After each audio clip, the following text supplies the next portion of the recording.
Welcome to simple present tense. तो simple present tense का structure इस प्रकार से, सब्जेक्ट प्लस V1, उसके साथ कभी S या कभी ES लग सकता है, plus object plus rest of the sentence. सबसे पहले हम ये जानने की कोशिश करेंगे कि इसका प्रयोग कहाँ पर किया जाता है। तो simple present tense is used to express habitual actions. हमारी जो आदतें होते हैं वो आदतों को दिखाने के लिए, जैसे I go for morning walk every day. दूसरा इसका अन्य जगह पर प्रयोग हो सकता है वो टू एक्सप्रेस इटर्नल ट्रुथ या जनरल फैक्ट्स, जैसे the sun rises in the east. Sometimes it is used to express a future event, यानी फ्यूचर टेंस को भी कभी कभार रेफरेंस के तौर पर इसका प्रयोग किया जा सकता है, जैसे if it gets darker we will lost. अब अलग अलग प्रकार के इसके प्रयोग हमें जानने से बेहतर ये होगा कि हमने किसी एक एग्जाम्पल को लेना है और उस एग्जाम्पल को किस प्रकार से उसके पर्सनल प्रोनाउंस में बदलाव करते हुए आगे सेंटेंस कैसे बढ़ता है इसकी हम स्टडी करेंगे। एग्जाम्पल के तौर पर हम ले रहे हैं यहाँ पर बहुत ही आसान सा सेंटेंस हमेशा का, आई ईट अ मैंगो। यहाँ पर आई इस सब्जेक्ट को, जो कि एक पर्सनल प्रोनाउन के तौर पर यहाँ पर आया हुआ है, उसको हम चेंज करेंगे। आई का प्लूरल फॉर्म जैसे ले रहे we eat a mango, first person हो गया। सेकंड पर्सन में हम ले रहे यू ईट अ मैंगो, चाहे सिंगुलर या प्लूरल हो वो वैसे ही रहेगा। थर्ड पर्सन सिंगुलर हम ले रहे हैं यहाँ पर ही, तब सेंटेंस बने जा रहा है, देखिए आप, ही ईट्स अ मैंगो, यहाँ पर वर्ब को एस लग चुका है। वही शी यदि हम ले रहे हैं थर्ड पर्सन, तो शी ईट्स अ मैंगो, ही की जगह आप नाम ले सकते हैं, जैसे Rohan Yeats a mango. She की जगह आप नाम ले सकते हैं, जैसे अनवी ईट्स अ मैंगो। वही इसका थर्ड पर्सन का यदि हम प्लूरल फॉर्म लेते हैं दे, तो फिर से एक बार दे ईट अ मैंगो इस प्रकार से हो जाएगा। अब यहाँ पर वर्ब, मेन वर्ब जो है उसके साथ हमेशा डू या डज लगा होता है, जो हमको दिखाई नहीं देता है। एग्जाम्पल के तौर आप ये टेबल देखिए, ईट यदि वर्ब है किसी सेंटेंस में तो उसका तात्पर्य ये है कि वो डू प्लस ईट इस प्रकार से है, हालांकि हमको दिखाई नहीं देता, लेकिन डू प्लस ईट उसमें है। वही यदि ईट्स यदि आ रहा है एस लगा हुआ वर्ब को, तो वहां पर उसका मतलब हो जाएगा डज प्लस ईट। और पास्ट टेंस तो अभी हम पढ़ नहीं रहे, लेकिन फिर भी आपको बता दे रहे यहाँ पर कि यदि ईट का पास्ट टेंस का फॉर्म में एट यदि है तो उसका अर्थ ही होता है डीड प्लस ईट। इसका प्रयोग हमको आगे होने वाला है। अब ये जो सेंटेंस आपको दिए गए, इन सभी सेंटेंस को यदि हम जो छिपा हुआ सपोर्टिंग वर्ब, टू डू का सपोर्टिंग वर्ब यहाँ पर दिखाई नहीं दे रहा है, उसके फॉर्म में लिखेंगे तो किस प्रकार से होगा आप देखिए।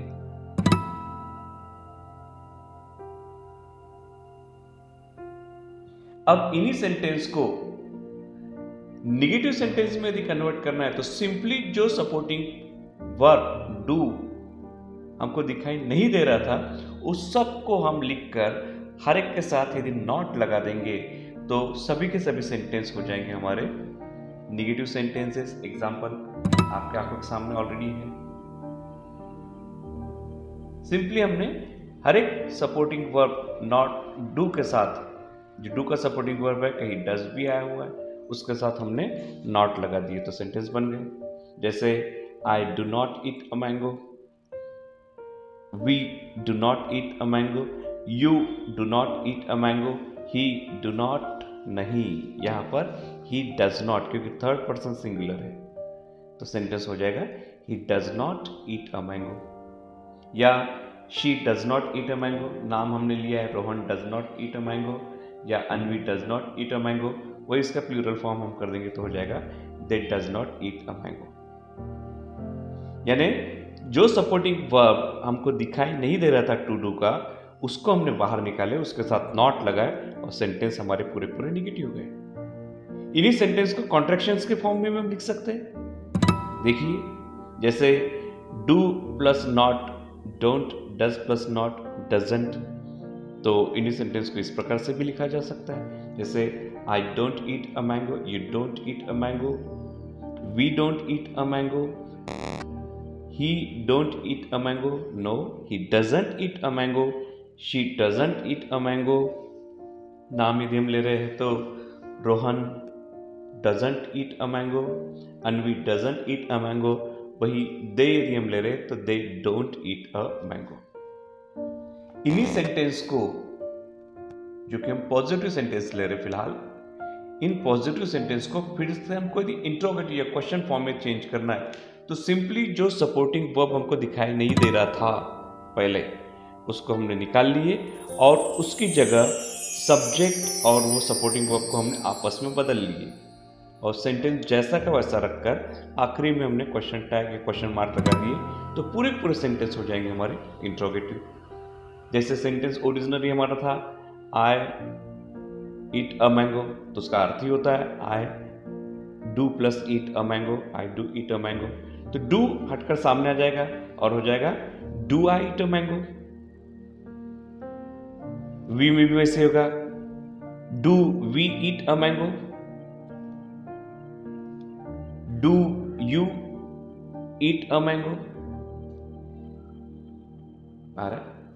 लेकिन थर्ड पर्सन में सिंगुलर में डज आ रहा है, इसलिए क्या हो जाएगा does he eat a mango, does she eat a mango, does Rohan eat a mango, does Anvi eat a mango. वही प्लूरल फॉर्म में हो जाएगा do they eat a mango.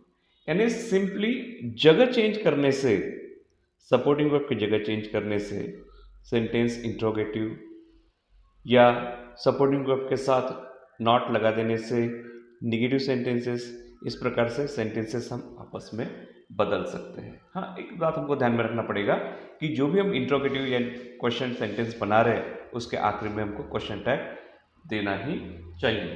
तो इस प्रकार से असाइनमेंट के तौर पर आपको कुछ सेंटेंस दिए रहेंगे, आप उन सेंटेंस को आपस में बदलेंगे इस प्रकार से। यानी हर एक जो सेंटेंस दिया हुआ है उस सेंटेंस को आपको सबसे पहले उसका निगेटिव सेंटेंस बनाना होगा, उसके बाद उसका इंट्रोगेटिव सेंटेंस बनाना होगा। आप चाहे तो आपको निगेटिव जो सेंटेंस दिया हुआ है उस निगेटिव सेंटेंस को भी आप इंट्रोगेटिव सेंटेंस में कन्वर्ट कर पाएंगे।